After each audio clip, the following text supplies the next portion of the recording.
Bueno, esta gente que ven están bajando a un refugio de la guerra civil. Esto es algo que puedes ver cuando sacas entradas anticipadas, más o menos con una semana de antelación en Bombas Gens. Bombas Gens es una antigua fábrica de bombas hidráulicas que en la época de la guerra civil se convirtió en fábrica de bombas directamente.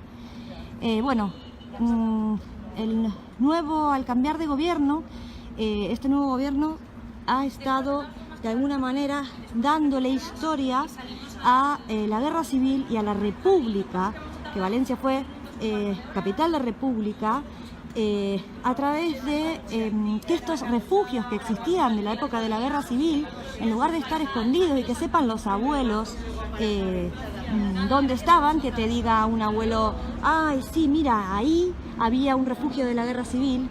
Hoy, en la actualidad, lo que está haciendo este nuevo gobierno es rescatando estos espacios y dándoles vida a través de museos, es decir, lugares históricos que podemos compartir todos y conocer la historia. Porque en definitiva es la historia, la gente que se ha refugiado de la guerra civil, por más que le moleste a alguien que sea de un bando o del otro, es una realidad. Y esto de estar negándola y escondiéndola en las cunetas ya creo que está cansando, inclusive a las nuevas generaciones. Bueno.